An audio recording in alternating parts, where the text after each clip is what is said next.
So good morning to everyone. Last week we ended on the hand keeping the various regulations. On the other hand, people going ahead and violating various regulations.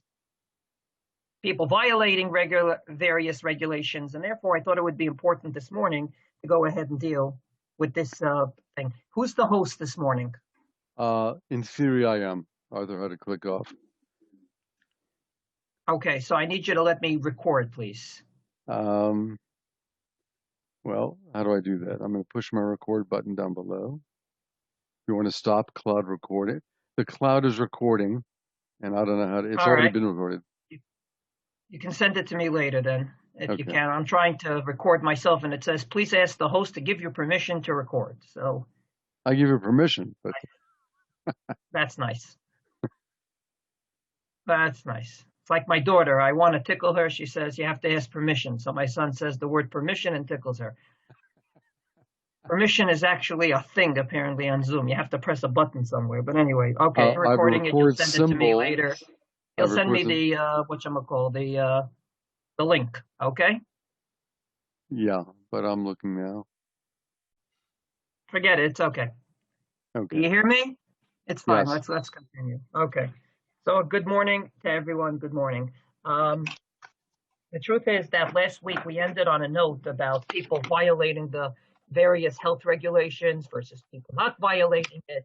And it was a certain undertone that within our Poskim, various different points of view regarding this issue. Namely, some say it's more important to daven in a minyan and to keep health regulations, and that's the Jewish way. And others said, no, the Jewish way is the other way. I, for one, do not understand how it could be a Jewish way to go ahead and be makel on safek pikuach nefesh.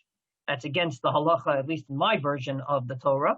But indeed, I thought it would be germane this morning to see how Poskim dealt with pandemics in the past. So this shir is called P in the P, Pandemics in the Poskim.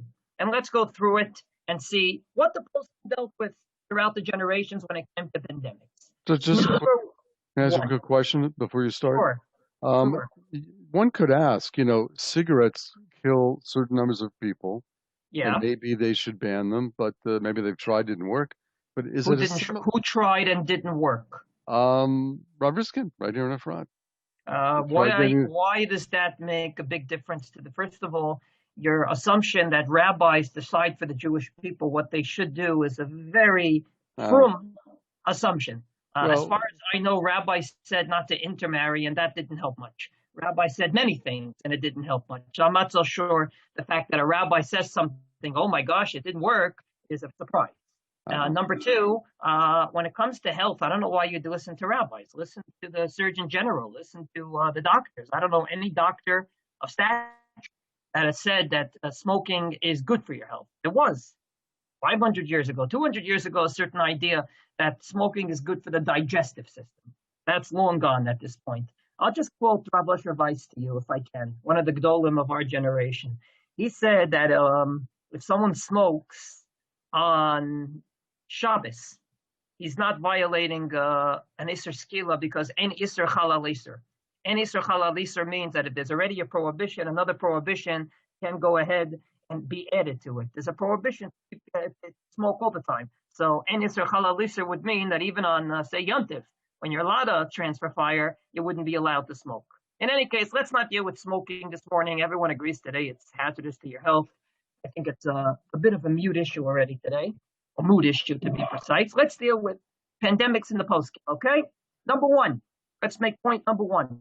There is no one attitude how to deal with pandemics in the Poskim. It's not like when you come to Judaism, it's like this. Oh, there's a pandemic. It's all because of our Averos. We have to look and find out why, and that's it. That's not the story. You look in our sages, you'll find diverse attitudes. Gemara, as an example, Masechet Ketubot Daf Ayin Zayin Omud Bet. I brought it to you here, both in the Hebrew on the right side and in the English on the left side. Okay? Says Rabbi Yochanan. We'll read it in the English for a change this morning.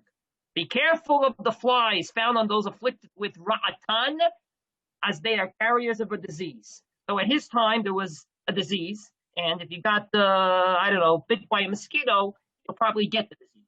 So be very careful about mosquitoes. Put screens on your house. Be very, very careful. Okay? Rav Zera, therefore, wouldn't sit in a spot where the wind blew, because if that's where the wind blows, that's where the mosquitoes come to. Rav Eliezer wouldn't enter a tent of one afflicted with Ra'atan. What do we call that today? You don't enter the same house with someone that has COVID? Gentlemen, this is not quarantine. A question. What do we call that? Quarantine. Quarantine. You don't go into a house with someone that's in quarantine. So you see that's already here in the sages. And Rav Ami and Rav Asi would not eat eggs from an alley in which someone was afflicted with Ratan. So they'd be very, very careful not to eat at a kiddush because people go ahead and disperse their germs. So, as opposed to all of this, Rabbi Yehoshua ben Levi would attach himself to them and study Torah. He left his yeshiva open. He studied as usual. And he even gave a justification for it. It says in our holy Bible, Ayalat ahavim be'yalat chen. In English, the Torah is a loving hide and a graceful dough. If he bestows grace on those who learn it, doesn't it protect them? Then the Gemara goes on that Rabbi Yehoshua ben Levi was such a tzaddik that when his time to die came, God said to the Malach HaMavet, you got to ask him how he wants to die. So first of all, we see from this Gemara, there isn't one attitude in the sages how to deal with pandemics. It's not like God told Moshe at Sinai, this is what you do. You see, Rav Zera, Rav Elazar, Rav Ami, and Rav Asi were very careful, and yet Rabbi Yehoshua ben Levi continued to teach Torah under the assumption that Torah is going to go ahead and secure us. Obviously, if we don't follow the point of view of Rabbi Yehoshua ben Levi, and we're learning by Zoom this morning and not in person, we have to ask ourselves, so how do we explain the verse that the Torah protects us? How does the Torah protect us if we're not learning together in the same room? Suffice it to say that thank God we're living in a generation where we can both teach Torah as well as be careful. So we can machmir for all these sheep. Baruch Hashem, we're at that situation because of technology. But first point I wanted to make this morning is there isn't one attitude. Don't come along and say there's one attitude in Judaism and it's very clear and it's very primitive perhaps. You see this diverse attitude when a pandemic strikes. Okay? Point number 2 this morning. After saying that, let's go to the Poskim. Does everyone recognize the gentleman on my right? On my left, actually. Wait a minute. When you see me, is he on my right or my left? He's on your right. left. Right. Okay. So in order for me not to get mixed up again, I have a very, very simple solution. I'm going to move myself right under him. This way I'm under a Chasam Sofer. Everybody knows Rav Moshe Sofer Schreiber. Rav Moshe Sofer, the Chasam Sofer, the man that fought tooth and nail against any revisions to Judaism, mainly when the Reform movement came out. Everybody knows who he is, and therefore you would love the following tshuva of Chasam Sofer. If you would have told me, without looking at the source in front of you, today there's a certain Hasidic group that's Rebbe said, do as usual. And there's another Hasidic group that calls to their Talmudei Torah and even made a demonstration in Israel where they kept social distancing. The police couldn't believe how much they're keeping social distancing. They didn't have anything to say. Who would you say the Chasam Sofer side is on? The one that said don't change anything, or the one that said no, we have to change everything now because there's a pandemic? What was the Chasam Sofer known for? Which statement? Nothing new under the sun is good. There's nothing positive that's new. Close, Bruce. You've just taken the Chasam Sofer and made him very old, because actually that was in Kohelet, and Shlomo HaMelech said it, but close. He said something similar. He used the term that talks about the new wheat that you're not allowed to eat till the second day of Pesach, and said, Chadash Asur Min HaTorah. Anything new is forbidden under the sun. So I think you're going to be surprised that even though he said that, in Halacha, he was very honest with Halacha. And let's see the tshuva. He writes a tshuva to Rav Shaul Landa, who was the chief rabbi of Krakow. Everybody knows Krakow. Many of you visited Krakow. You know the Ramah Shul. You know the cemetery behind the Ramah Shul. You know the other cemetery there. Very, very important place. This is the rabbi of Krakow saying the following. in the month of Kislev. Kislev is midwinter. Nichasa hayareach. What happens when the moon is covered? This Motzei Shabbos, we're going to deal with this. If the moon is covered, what won't we be able to say, Harold? Kiddush Levana. Kiddush Levana. You need a nice moon. So Chodesh Kislev came. The moon is covered from the day you could say Kiddush Levana, which is 8 days after the Molad or 7 days after the Molad. And this is a time when Ba'avonotenu harabim chole hakaloria shalat sham. There's a pandemic. The cholera pandemic is happening, and they can't say Kiddush Levana. So imagine you're dealing with a pandemic, and it's midwinter, and they're very, very upset because they can't say Kiddush Levana. Finally, Belel Tet Vav. This is the last possible time to say Kiddush Levana, the night of the 15th. Niretza. And WhatsApps went out. Kiddush Levana, and everyone put on their clothing, went outside. You remember it's winter, so they didn't put on their shirt, they put on their coat, and their scarf, and their hat, and they walked outside. And by the time they got outside, what happens? Murphy's Law number 28. The moon was covered again. And they were very, very upset. They felt it was a sign from heaven that God doesn't want them to say Kiddush Levana. And he goes on to say, it's known ki harofim mazhirim me'od bizman ha'magefa bichlal ubifrat b'chol hanal shelo yitztaru v'lo yitnu alev shum da'aga. When you're sick, it's extremely important, according to doctors, not to be very sorry, not to start feeling bad, not to start having worries. You want to get better? Your mental state will influence your physical state. That is such a modern statement.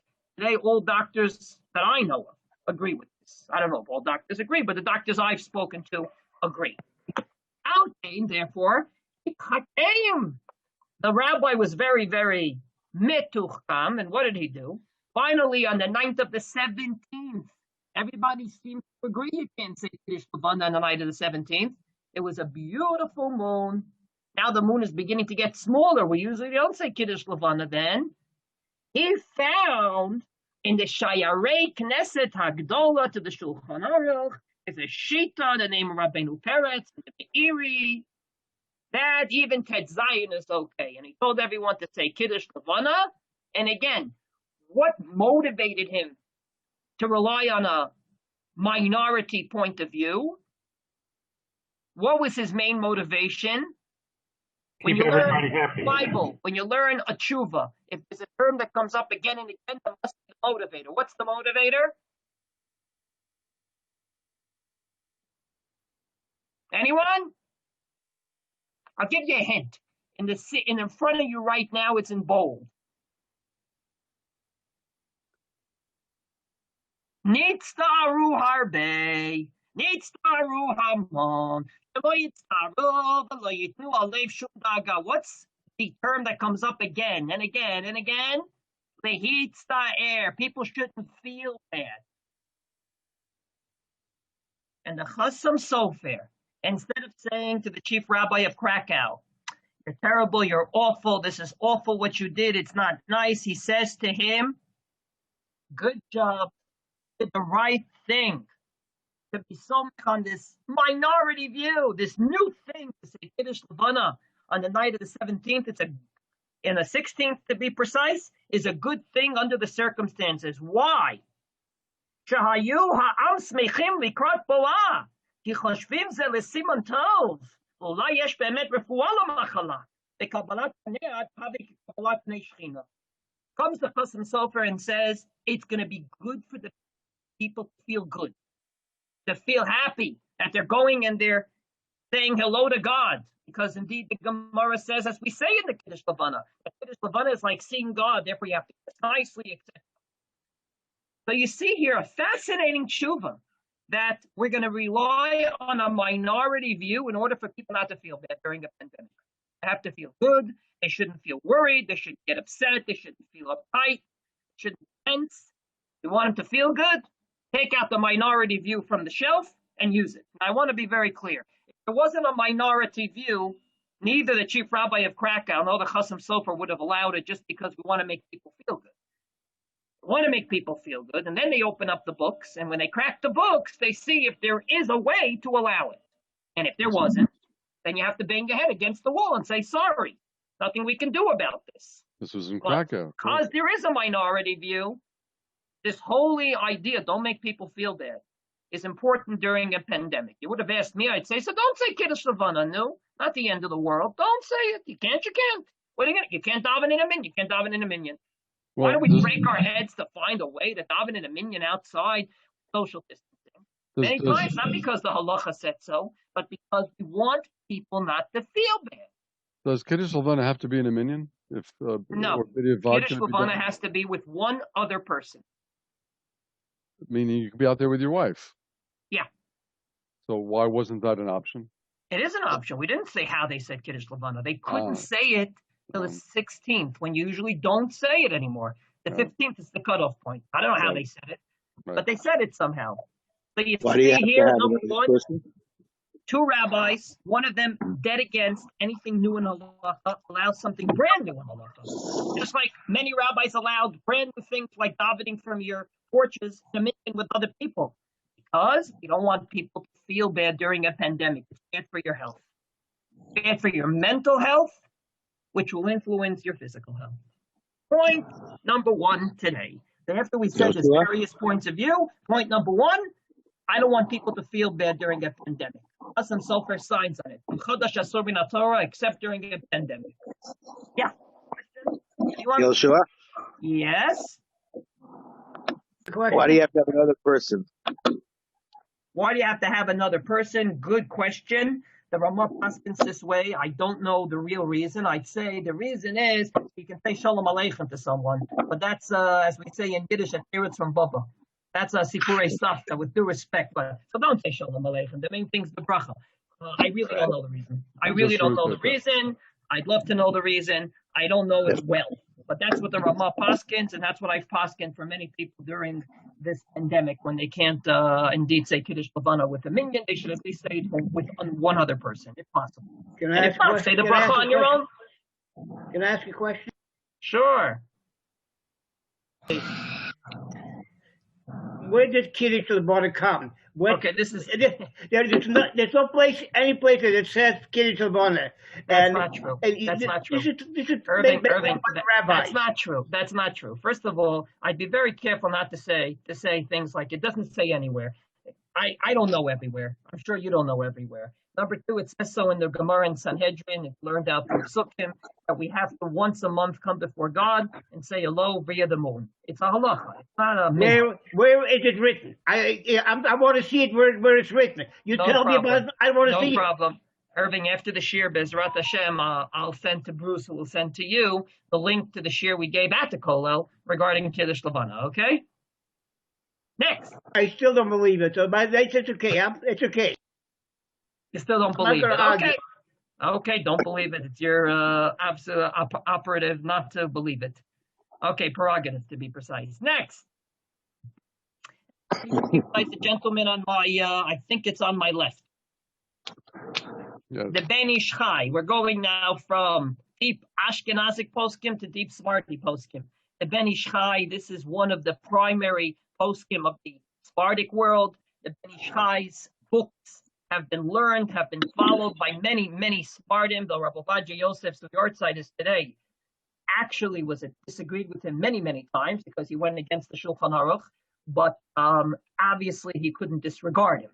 So we're talking about a great Sephardi posek. He died in the 20th century in 1909, and he says the following. A famous Gemara that was quoted throughout this pandemic is a Gemara in Baba Kama that says like this, Dever Bayir Kanes Raglacha. When there's a pandemic, go inside, don't be outside. Says the Ben Ish Chai, Yan, Ze acholi shel cholera yazik la'adam hapachad ve'haba'ata. V'yitahev bo hacholi michamat hapachad ve'lachen tov livroch me'kom rachok. The Gemara goes on to say that during a pandemic, you should also run away. If indeed it's rampant in one city, you should run away to a city where there isn't a pandemic. Says the Ben Ish Chai, why is the Gemara saying this? Because it's dangerous during a pandemic to feel fear, to feel fear. So, Qasim Sofer said, don't feel bad, so we're going to allow a Kiddush Levana based on a minority view.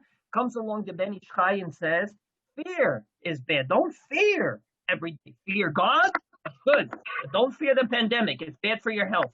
Therefore, we're telling, the Gemara says, be inside, run away, so you don't feel fear. Fear is bad. We say 3 times a year, 2 days of Rosh Hashanah, and 1 day of Yom Kippur. God, put your fear upon us to you. That's it. Everything else you shouldn't fear. You shouldn't fear the dentist that's about to drill your cavity. You shouldn't fear the shot. You should fear God. And fear is bad for your health. And therefore, says the Ben Ish Chai, bad during the pandemic. So Qasim Sofer says, don't feel bad that you're missing out. And comes the Ben Ish Chai and says, don't feel fear. Fear is bad for your health. Number 3. Balance. We all know that we like balance in life. Balance means you shouldn't be too this or too that. You shouldn't be too humiliated and humble. On the other hand, you shouldn't be too haughty. Indeed, the Rambam says when it comes to haughtiness, stay away. But quite frankly, in general, we try to do balance. We eat, we don't eat too much. We drink, we don't drink too much. We don't stay away from alcohol. On the other hand, we don't overdrink because we'll become alcoholics. Says the Rashbash. Who's the Rashbash? Rav Shlomo ben Shimon Duran. You probably know him because of his father, the Tashbates.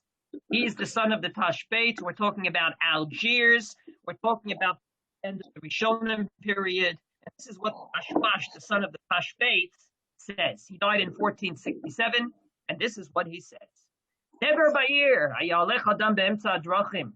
Shalom ba'ir, ayalech adam b'tzidei hadrachim. He doesn't understand why Chazal said when there's a pandemic, you shouldn't walk in the middle, you should walk on the sides. And he goes on to say as follows. In general in life, balance is good. Balance is good b'machalo, b'mashkeu, b'malbushav, u'b'sheinato, b'kitzato, b'rechitzato, b'avir mekifto. In general, you should have balance when you eat, when you drink, when you sleep. You shouldn't oversleep, you shouldn't undersleep. You should wash yourself, but you shouldn't take a half-an-hour shower. However, the yamot ha'magifa tzarich lihizaher betachlit hashmira v'shiyosif behanhagato v'nakot hamutarim v'shalo laharbot b'maslon v'shiyochal barim chobe ha'echut u'me'ate ha'kamut. Says the Rashbash, during the pandemic, there's no balance. Don't balance when it comes to health. Only eat good things. Be very, very, very careful. No balance when it comes to keeping your health during a pandemic. So in general, we balance. Davening in a minyan hakafo, trying to be careful, having a kiddush on Simchas Torah, but don't overdrink. Comes to a pandemic, no kiddush, no dancing. Don't go ahead and do anything that could endanger your health. Nothing. Go to the radical point of view when it comes to keeping your health. Radical. If that means not saying hello to people because you may take off your mask, or you may shake hands, don't say hello to people. I don't know what we'd say hello, but don't mevatel Torah by being a blabbermouth. Not during a pandemic. Well, why do we say that the physical health? Sofer this morning, who said don't feel bad. We went on to the Ben Ish Chai who says don't feel fear.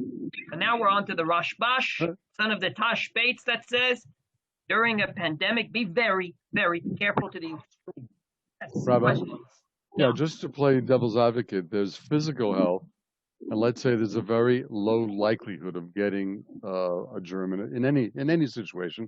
There's also spiritual health. Let's say someone's very depressed if they don't go. How do you balance the two if one is prone to depression, even suicide?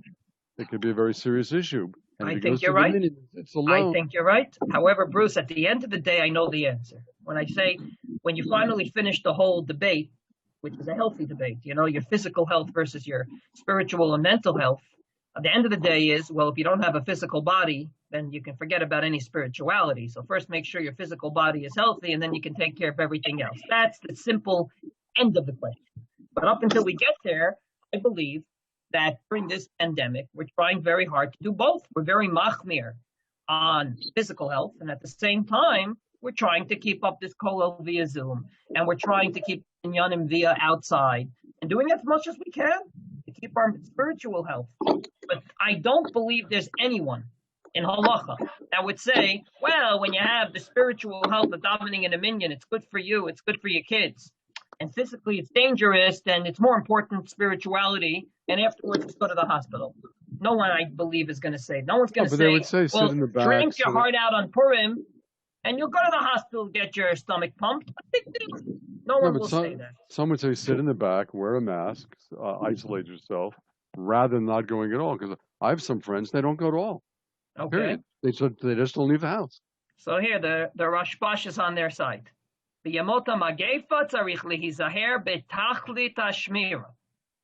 Okay? I'm pretty sure, however, despite the Rashbash, many of us are trying to the best of possibility to keep the Rashbash, and yet once saying that and keeping that, we can still do other things. Anyway, let's go on to the next example. Yes. To ask you. If I look at Shlomo ben Shimon or some other ones that comes from Morocco, all those places, and they look like typical Arabs. They don't look Jewish. They have their beard. They have their thing around the head. So if I wouldn't know that they're Jewish, I would never know that they are Jewish, and they're saying it to me. But once it starts, whatever they're saying, then I understand. But before, I don't know that they're Jewish. Okay. I guess, Irving, the question that I'd have to ask you is, so what is the ideal Jewish look? Because what I fail to understand is, how are they less Jewish in the way we dress? They're dressing in the style of their time, just like we're dressing in the style of our time. There's no difference from that perspective. You're wearing a modern shirt, and they're wearing the modern shirts of their time. I don't know who they are. I don't know who they are. Okay. And I don't know that they are Talmud Chacham and everything else.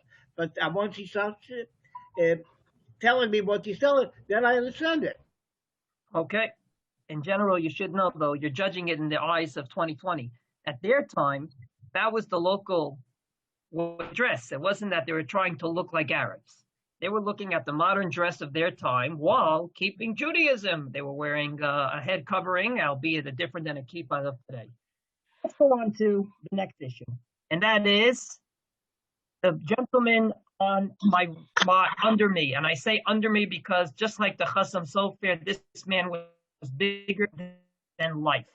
His name, Rabbi Akiba Eger. When I was a kid, I didn't even know that his real name. I kept on hearing Kibiga. I didn't know his name was Rabbi Akiba Eger. Rabbi Akiba Eger was the Lamdan of his time and of our time. We still quote him when we deal with high lumdus in Gemara.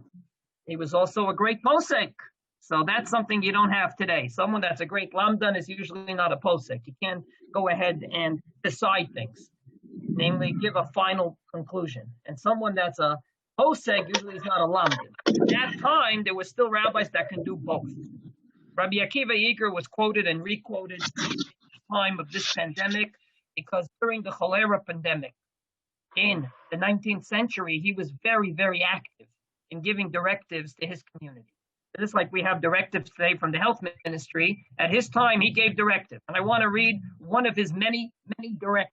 This is from 1831 to his community in Posen, where he was the rabbi for 23 years at the end of his life until he died. So Rabbi Akiva Eger, father-in-law of the Chassam Sofer, with just 1 year apart between them, died in 1837. This is 1831, a few years before he died. Terrible pandemic. And he says the following: the inyan tefillah bebeit hakneset. How are we going to have shul when people say they're social? And he says the following. You ready? Excuse me. לדעתי שהקיבוץ במקום צר אינו נכון. אבל אפשר להתפלל כיתות ובכל פעם במתי מעט ערך ט' אנשים. It is absolutely hazardous to daven so many people together. And therefore, we should daven with social distancing, tops 15 people. Does that sound familiar? 15 people. Today they say 20 in an open space and in a closed space.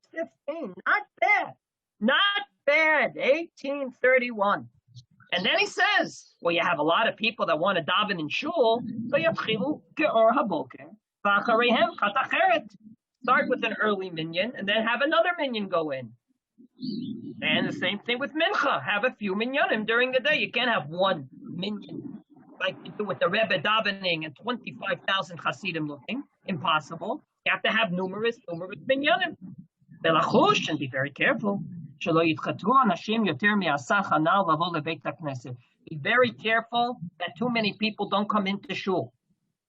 Now comes the clincher. So I said, social distancing, less people in shul. Now how are we going to keep that? After all, we're going to do, tell a Jew, come to shul, get out. We're 20 people. We only allow 19. We only let your number 21 get out. You ready for this? You ready for this? There was a great posik that Poskim this week. If you call the police on a minyan, then you're a moiser and you can't be part of a minyan. I don't understand that for the life of me. But Rabbi Akiba Iger Belachuch. We're going to make sure to keep this. Ve'efshar al yedei amidat shomer mi petlitzia. Anyone know what petlitzia is? Police. Police. Call the police. Make sure he's there. Tell him 15 people in. Number 16. Wait for the next minyan. You don't want to wait to go home. You want to go in. I'm giving you a knas. I'm giving you a report. I'm giving you a ticket, and you may even be put on trial. Rabbi Akiba Eger says, call Jewish police and make sure he stands there to make sure no more than 15 people come in. And you better tell the ministry. And tell everyone I said so. So first of all, like Bruce said, if the rabbi said so, they should listen. But just in case they don't listen, call the police. Make sure they're there.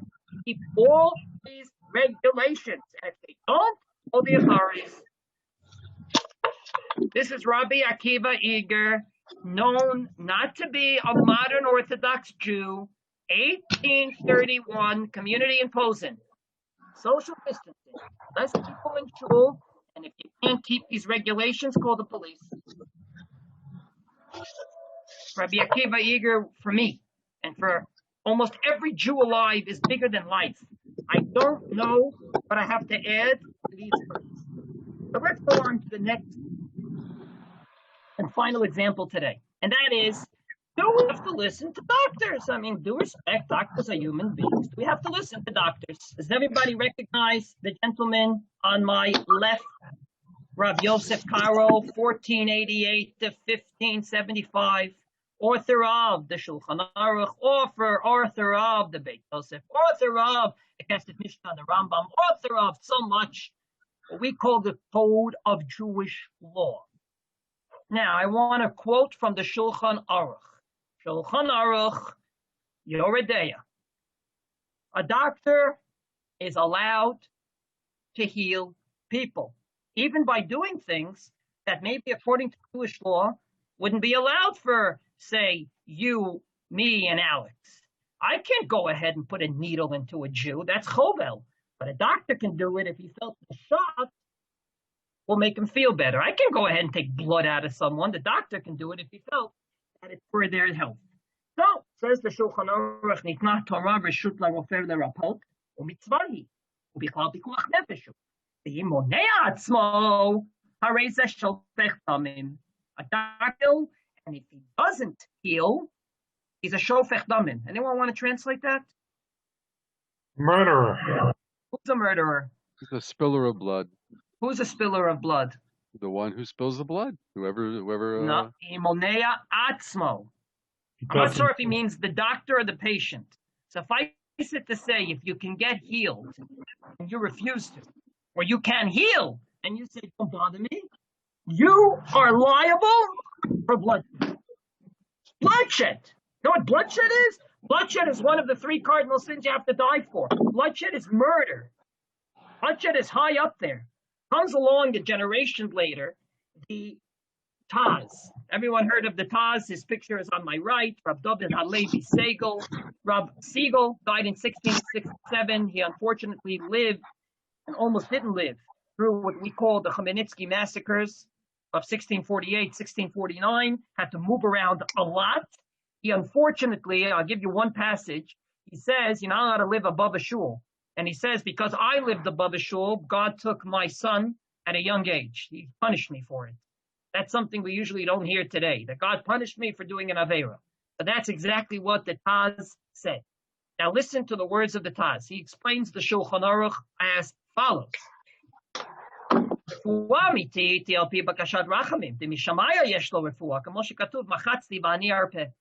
decides if you're going to be healthy. God's going to decide who shall live and who shall die, who shall starve, who shall be healthy. It all is based on mercy from heaven. We don't have a direct conduit to God. So what does God do? So what do we have to do? We can't just go to God, God heal me. We go to doctors. And if indeed you're zoche, God will help the doctor to have the proper knowledge to heal you. In other words, if you go to the doctor, my throat hurts, and the doctor says, take this pill, and it works, 2 days later, you're as good as new. Don't think it's just the doctor. It's God giving you mercy via the doctor. The doctor is God's messenger on earth. That's what it means. You have a permission to heal.